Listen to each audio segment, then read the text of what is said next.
Okay, let's go ahead and get rolling. Will you all, if you've got phones or Chromebooks, let's get those put away. I have a couple of quick announcements. Number one, AP students, AP test is in a couple weeks. And be aware of that, I guess 2.5 weeks. And so I'll be around during lunch tomorrow and the rest of the week for you to come in. Today, I have another meeting, but you can still be here, and I want to help you. So whatever you need, let me know. Number two, just want to revisit what I said yesterday about assignments. If you are not seeing the grades that you want on your assignments, it's not because I don't think you're working hard, and it's not because I don't think you're doing your job. It's because there's pieces that I need to see that I haven't seen yet. So if you know, you look at something like, oh crap, I forgot part 3 or whatever, then take care of that. If you don't know, I'm happy to tell you what it is that you're missing. And you can resubmit assignments. Grades in this class are not punitive. And that's not what I'm looking to do. I just there's some things that I would like to know that you've done and that you can do.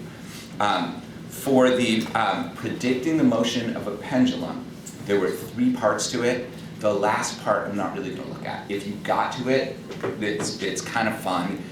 In the past, when we've had time, people have taken pieces of paper, hung a marker from a pendulum, and swung it while dragging the piece of paper, and you get a sine wave. And it's just whatever. If you did that, great. If not, that's not what's important. I'm going to show you the piece that I do want you to see today, though. I'm going to walk you through it so that you have an idea of what I was hoping that you would get done. And then if you didn't turn that in, at some point in the next day or 2, get it turned in. And then other older assignments, if there's stuff that you still need to do, take care of it. If you need my help, ask. We'll get everything sorted out. I don't want anybody to feel like if you look at your grade and you didn't get the score that you wanted, I don't want you to feel like you're getting ripped off, because it's not my intention. There's just something that I needed to see. The second type of announcement has to do with, so a lot of you came in late, and I get it, I do, I really do. It is really hard for me to stand here and tisk you. Because the reality is, you are at a place in your life where, it's kind of I know this sounds sort of weird, but it's sort of okay for you to do stuff like that.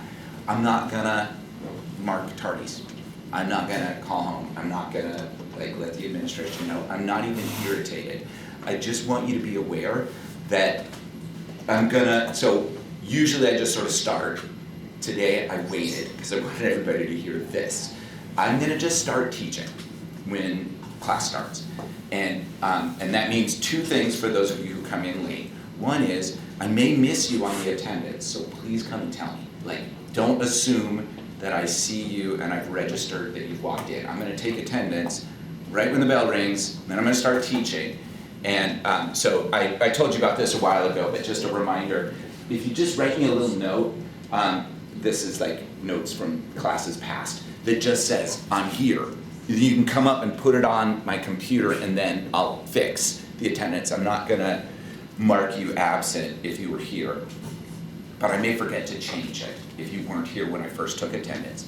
And then the second thing is, depending on how late you are, you may miss something that you kind of needed to know. So just check in with other people, or check the video, or whatever it is that you need to do to make sure that that you didn't miss something that is of actual importance. And so today, I talked a little bit about late work, so just be aware that I'm gonna do that. I just want you to know.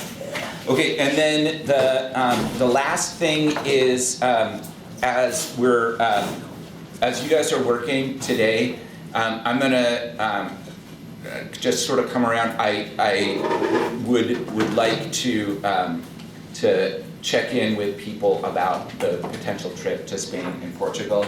if it's something that you're interested in, there's going to be an informational meeting next Tuesday here in this room, and you've got to register for that meeting. So I have these flyers, and I will make sure that you have one and you get it scanned in and you get the information to a parent or guardian if that's something that you want to do. And no pressure, I just don't want anybody to be left out, and I really don't want anybody to miss out on, there's always a discount at the beginning, and I don't want you to miss out on the discount if it's something that you want to do. It's like 10%, you know, so like somewhere between 5 to 10% of the cost, which is significant. Okay, all right, so if you've got Chromebooks, cell phones, put them away. If you've got earbuds in, take them out. And let's talk about pendulums for a second here. So this is interesting. I forgot. I changed tips. So this may or may not work. We'll see. So we talked about kind of a general approach for the data collection that you did yesterday. So just as a reminder, what we decided, partially because you discovered it and partially because I just sort of told you, is that the only thing that affects the period, yeah, that's working great. Well done. Holy cow. That's really funny. The only thing that affects the period of a pendulum is the length of the string that's attaching the mass to whatever it's swinging from, all right? So this distance right here is the only thing that changes the period. There's other stuff going on, like how fast is it moving when it goes past the equilibrium point? That can vary. How high up it goes on either side, that can vary. But the period will only depend on the length of the string. And what I said was, okay, so get some data. And the data is going to be at different lengths of string, like in centimeters. Figure out how long the period is. So the period is how long it takes to get from its farthest left to its farthest right and back again. One full circuit. It's back to where it started and moving in the same direction. So at the ends, that's always true. And anywhere else, you can still find the period. You just have to make sure that it's not just in the same spot, but it's moving in the same direction as when you started your timer. And so this would be some sort of a x variable. This would be some sort of a y variable. And if you make a graph of this, then what we should see is that if there's a predictability, which there is, that when you graph your length versus your time,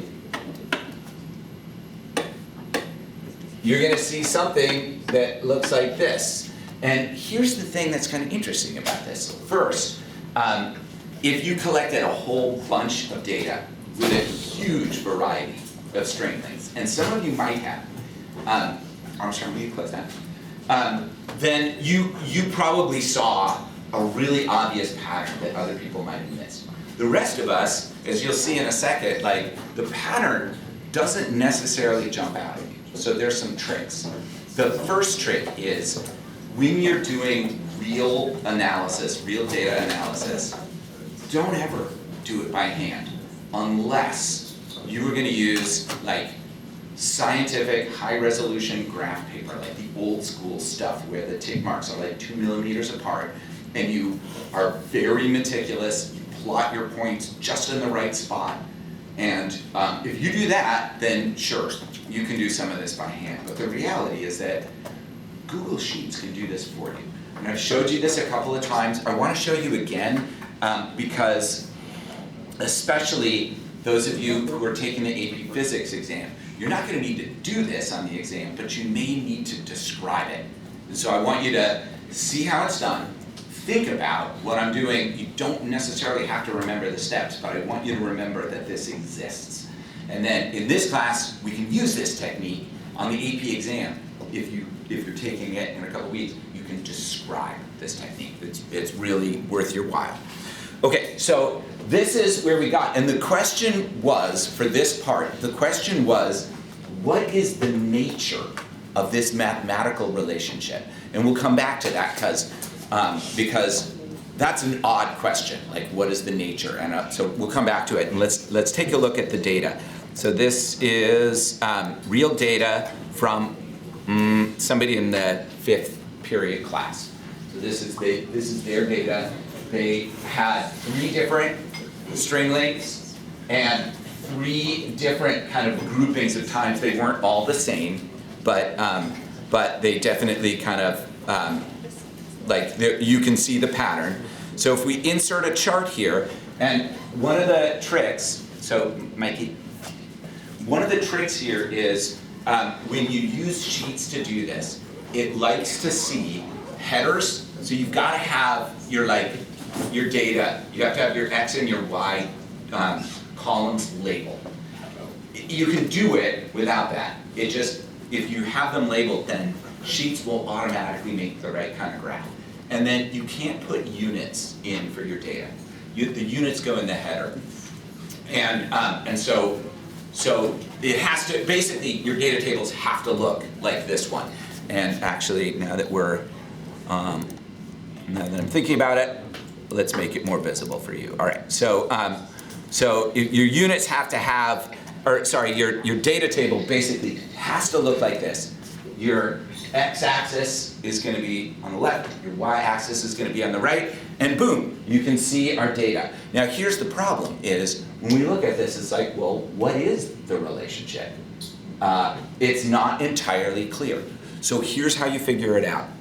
In the graph, you go to Edit, Chart, and you, again, don't have to memorize this. I just want to show you how this works. And you go to Customize, Series, and then click Trend Line. And so there's our trend line. So that's the answer, right? Like, that's linear, so it looks like a linear fit. But here's the thing. So let me pause here for a second. This is the part that I showed you. I showed you this, and I showed you this. I showed you how you can use the label to show the equation. So this equation, y equals mx plus b, is the equation of this line right here. It's not the equation of these points, because this line isn't on all of these points, but it's it drew a line of best fit, and then this is the equation for that line. Okay? Here's a couple of new things for you. The first is, you can see that's not a perfect fit. It's pretty good, but it's not perfect. And we can have Sheets tell us, Robbie, will you prompt the, sorry, I didn't do the lock block, thank you. We can have Sheets tell us how closely this line fits the data.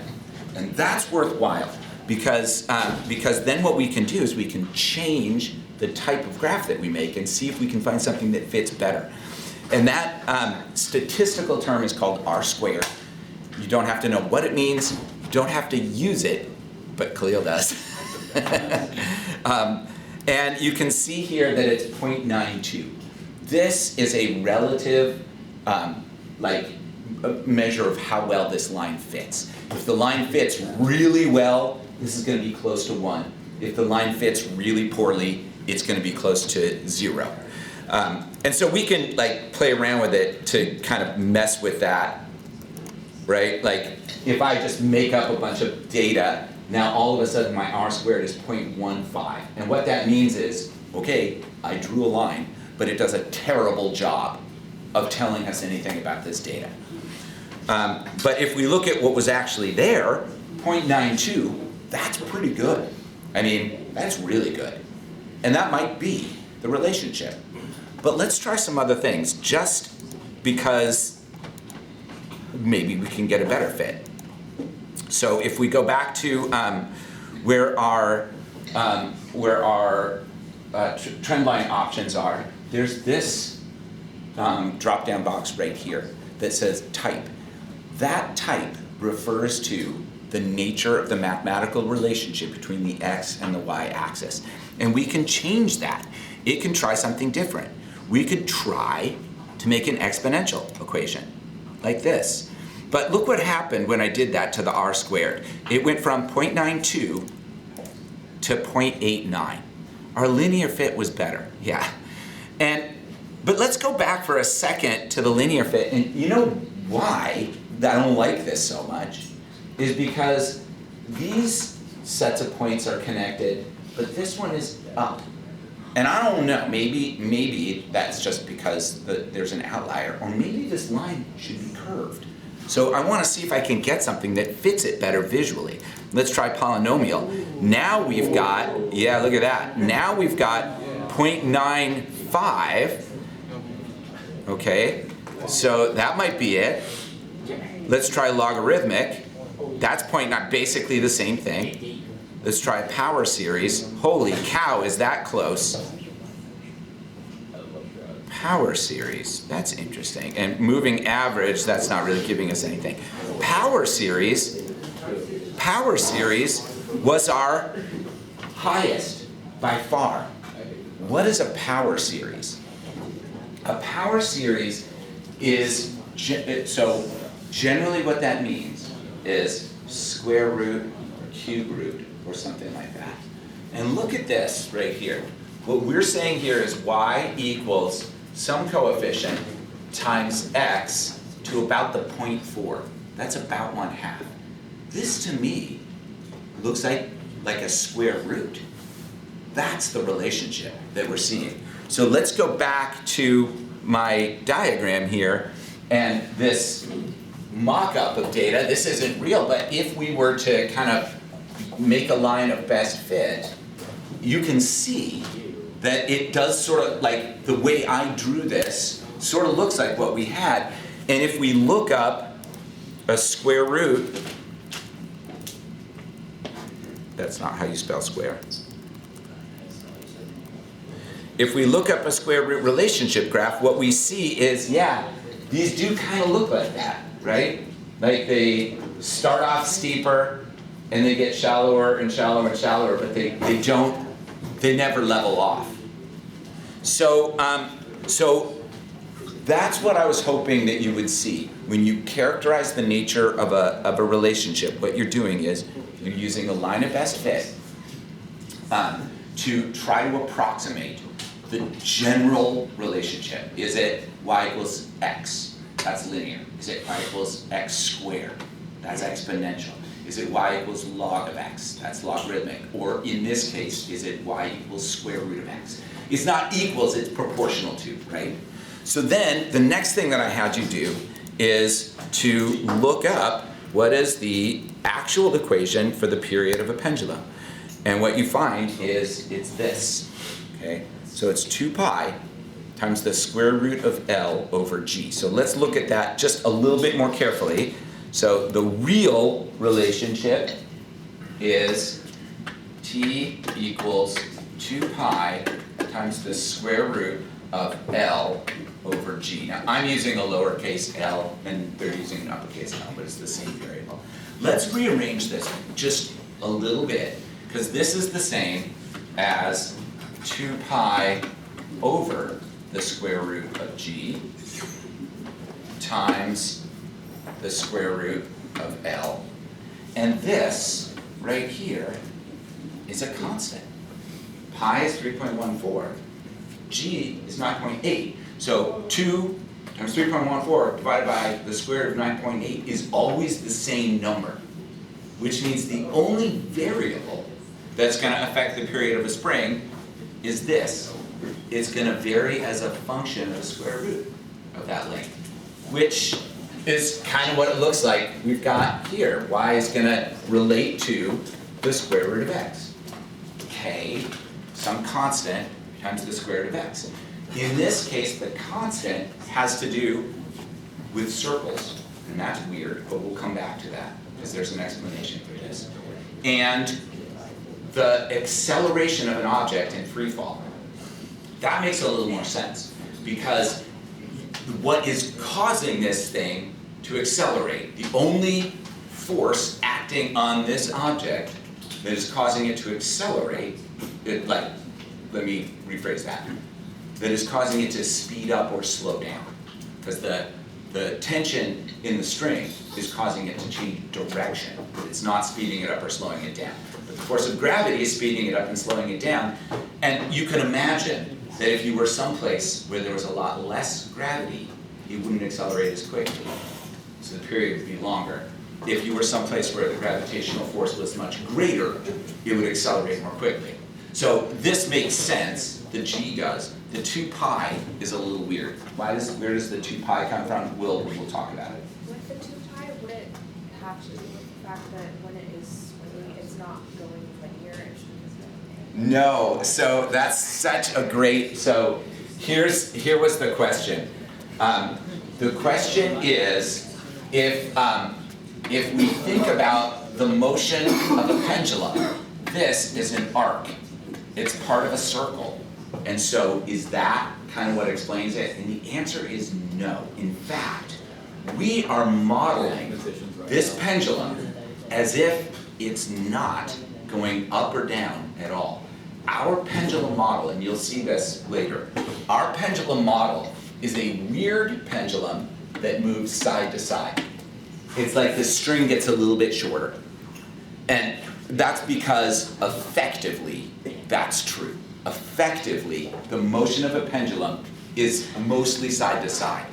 And what's really interesting about that, and many of you are like, Brigard, you're nuts. That's not how this pendulum moves. And you're right. If I do this, this pendulum is not mostly moving side to side. It's also not exhibiting simple harmonic motion. The only time a pendulum shows anything really close to simple harmonic motion is when this angle is like 30 degrees or less. So this is basically side to side. I mean, you can see it, right? Like if you didn't know this was a pendulum, if this string were invisible and you were just watching a movie and you just saw this thing going like this, you wouldn't know that it was dropping down the tiniest little bit. It's mostly moving side to side. The reason that this motion is sort of circular is because the speeds at which it moves look just like the horizontal component of the speeds of an object that's moving in a perfect circle. And it's not related to this L, like the radius of that circle isn't related to L. The radius of the circle is related to this distance right here. So we'll look at it later, but that's a great question, and it's really common for people to see that. We're going to relate simple harmonic motion to angular motion because effectively what we're going to do is we're going to take an object that's moving in a circular path like this, and we're going to look at it from the side. If you could only see the side-to-side motion of this object, what you would see is that it looks like it's doing this, right? And that's so neat, it's so elegant, and it all comes together really well, and luckily, it's interesting to think about, and you will not have to know or memorize the math. You'll just have to have a basic idea of the concept. Okay, so all of that is what I was hoping that you would see, so the data collection and recognizing that the length of the string is the only thing that matters for the period, and being able to make the graph, that was really important. The being able to figure out on your own by looking at the graph and using sheets that it's a square root relationship, that's something that's neat, but it's not required. I want you to know that this can be done, but you do not have to do this, and you won't have to do this on the AP exam. And then looking at this relationship and recognizing that it does sort of match the data we got, that I did want you to be able to do. So if you made your graph, and then you looked up the equation for a pendulum, and you were like, oh yeah, it's proportional to the square root of L, and my data sort of shows that, that's where I wanted you to get. All right, so, okay, so we're gonna shift gears now. We're gonna think about a different system. We're gonna think about a system that there is, in general, much more energy loss with this system than there is with a pendulum. And the reason for that is because with a pendulum, the string itself is not ever storing any energy. All of the energy in a pendulum system is either in the form of gravitational potential energy or kinetic energy. So the only thing that's really being stretched out or unstretched is the gravity spring. And the gravity spring is incredibly efficient. There's hardly any thermal energy created in the gravity spring. There is some energy loss due to air resistance, and there is some energy loss in the gravity spring, but not a ton. We're going to look at something different now. We're going to look at actual springs. And with actual springs, it turns out there's really a ton of energy loss. In fact, one of the reasons that we use springs for so many different things is because they're very effective at turning kinetic energy into thermal energy. So shock absorbers, for example, the way shock absorbers work is you don't get this endless bouncing motion, right? Like if your shock absorbers did this every time you went over a bump and then just kept doing this, like perpetual motion, then you'd go over one bump and the rest of the time you're in your car, you'd just be doing this. What shock absorbers do is this. They stop the motion. Springs are really efficient at creating thermal energy. What we want to do is look at what happens before that kinetic energy and other forms of energy are converted to thermal energy. We're going to look at this with real springs. Some of you may get there today, but before we do this with real springs, what you're going to find is there's no way to get good data with real springs until you actually know the equation. So we're going to use a simulation today to get you to the equation. So there's an assignment on Canvas. It's called, I don't remember, it's called Simple Harmonic Motion of Spring Masses, I don't know, Simple Harmonic Motion with Virtual Springs. And I just want to highlight for you that there's more to this than go play with the simulation. What I want you to try to do is make some actual measurements. This simulation is set up so that you have real precise control over a bunch of parameters. The spring constant, you can adjust whether energy is being lost or not. You can take really careful measurements, you can slow things down, and that's what we want. But ultimately, what I'd like you to be able to do, and not everybody's going to get here, but what I'd like you to be able to do is take what you're using now with the simulation and think about, okay, what would I do if I had a real system with a spring and a mass hanging from it, which is what you're going to be looking at. So I'm going to let you all explore that. If you need to take a break, go ahead and take a break. Most of you are not going to get through step 6, but I'm going to have you turn in your work today anyway, and I'm just going to be looking through step 5. So everybody should get at least to step 5. If you have time, plow ahead with a real system and see what you can do to figure out the parameters of that system.